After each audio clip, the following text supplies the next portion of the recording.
Merhaba arkadaşlar, Falım Astroloji kanalına hoş geldiniz. Yengeç ve yükselen yengeçler için Mart ayının son 15 gününde neler yaşayabileceklerine hep birlikte bakacağız. Kanalımızı beğenmeyi ve abone olmayı unutmayın diye hatırlatmamızı yapalım. Kahve falı baktırmak isteyenler Falım Astroloji Instagram sayfasından ulaşabilirsiniz.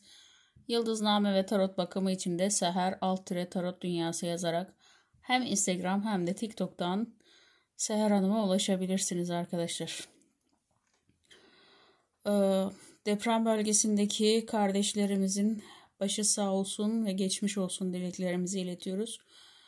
Aynı zamanda 18 Mart'ta Cumartesi günü saat 22 Türkiye saatiyle YouTube kanalımızda, Falım Astroloji YouTube kanalında canlı yayında hem sohbet edeceğiz hem de sorularımızı cevaplayacağız arkadaşlar. Hepinizi bekliyorum diye hatırlatmamızı yapalım.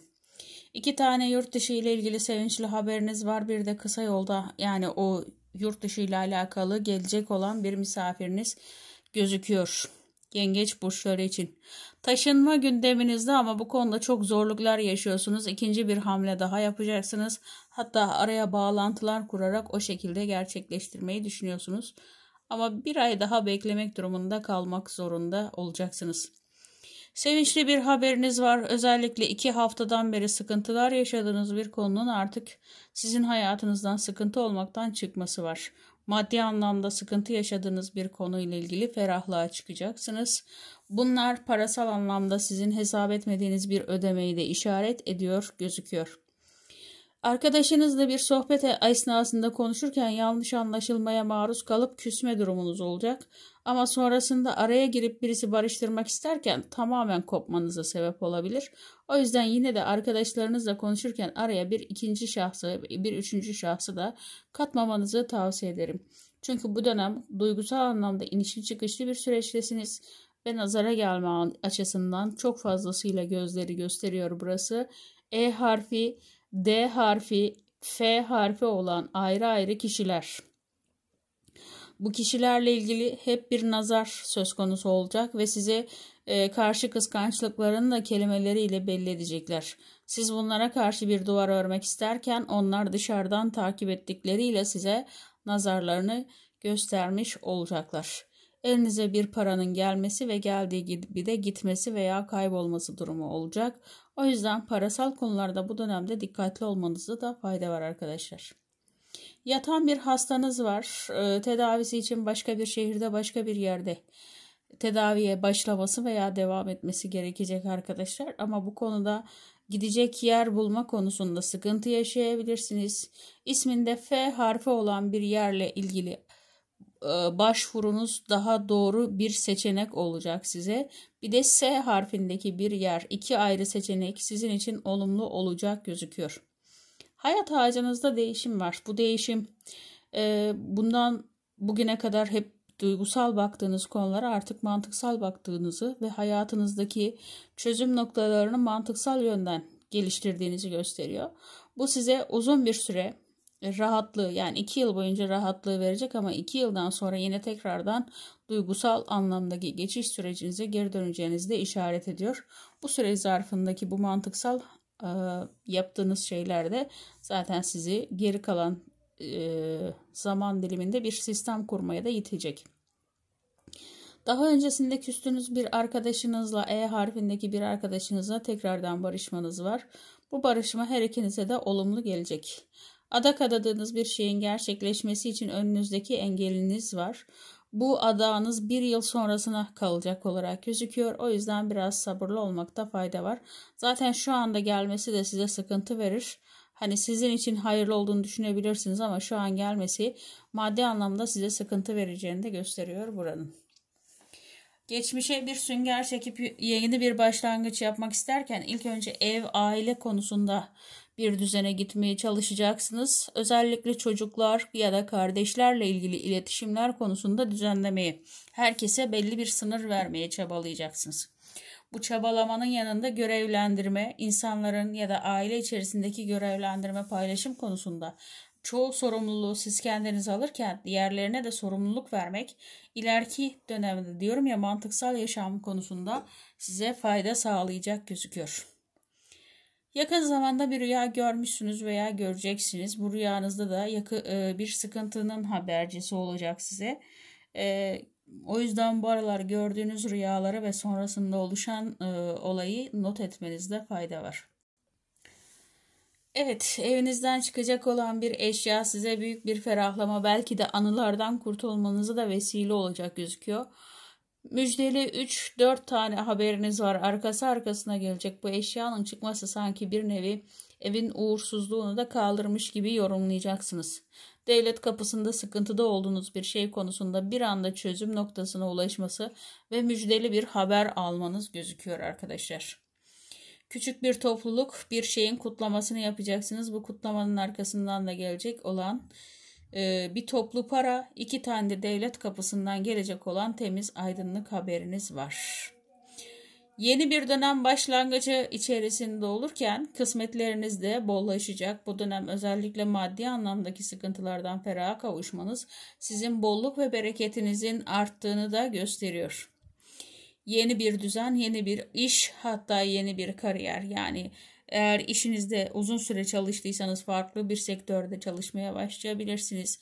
Veya eğitim alan birisiyseniz kendinize yeni bir eğitim alacak dal veya yeni bir üniversite okumak gibi düşünceniz olabilir. Buradaki seçenek de size fayda sağlayacaktır. Uzun bir yola gitmeyi düşünüyorsunuz. Bu gittiğiniz yolda 2 tane görüşme yapacaksınız ama istediğiniz gibi geçmeyecek. O yüzden bu görüşmeler olumlu diye düşünmekte sorun yaşarsınız. İsminde P harfi olan bir kişiyle konuşmanız var ama bu konuşma ilişkiler anlamında olacak. Karşınızdaki kişiyle arada mesafeli bir aşk yaşıyorsanız veya ilişki, evlilik her neyse, bu konuda bu aralar yanlış anlaşılmaya müsait durumlar var. Hani sizin hayatınızda birisi olduğunu veya karşıdaki kişinin hayatında aldatılma konusuyla sınanacaksınız. İkinizin de aldatması gözükmüyor ama öyle bir şey ki bazen yapmadığınız bir şeyi yapmanız bile dikkat çeker ya, karşınızdakinin aslında dikkatini sizin üstünde olduğunu da sınamış olacaksınız bu durumda. O yüzden davranışlarda yanlış anlaşılma gözükebilir. Dikkatli olmakta fayda var.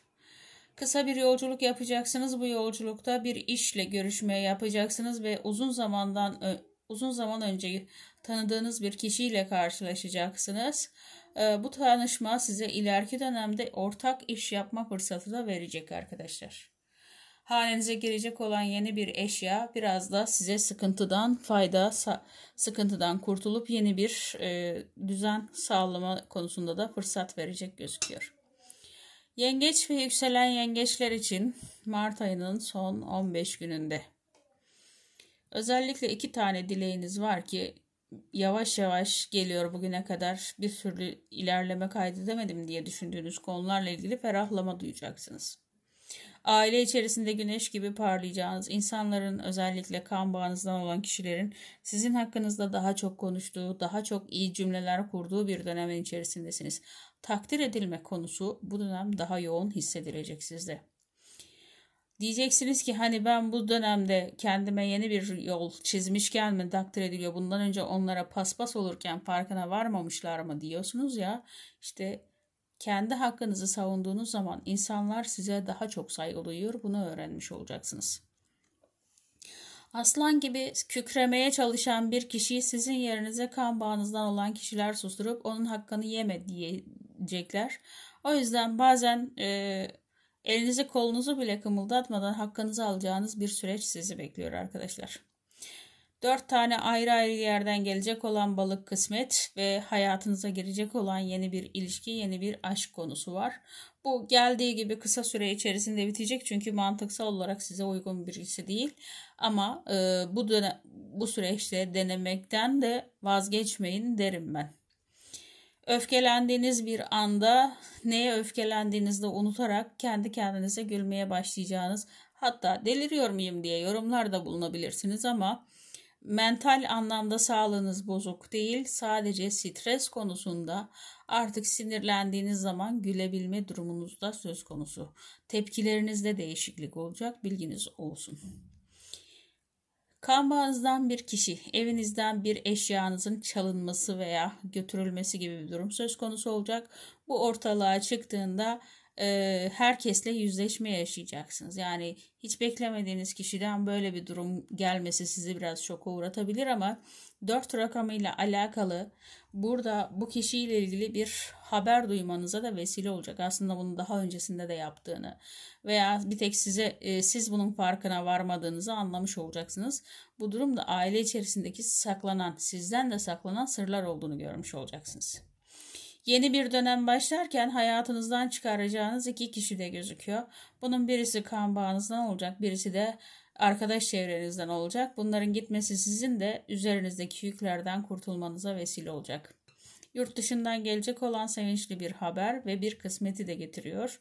Bu dönem 4 tane, 5 tane hatta toplu para girişiniz var. Arkası arkasına kısmetli bir dönemdesiniz ama bunların özellikle 2 tanesi var ki geldiği gibi de gidecek gözüküyor. Şimdi ezbere okuduğumu söyleyebilirsiniz ama bunlar gidecek olan paralar, bilginiz olsun. Dilek dilemek yerine genel anlamda nasıl bir hayatınızın olacağını, artık dilek dilemelerden de vazgeçip önümüzdeki günü gelişine göre yaşamaya çalışıyorum diyeceğiniz bir sürecin içerisindesiniz.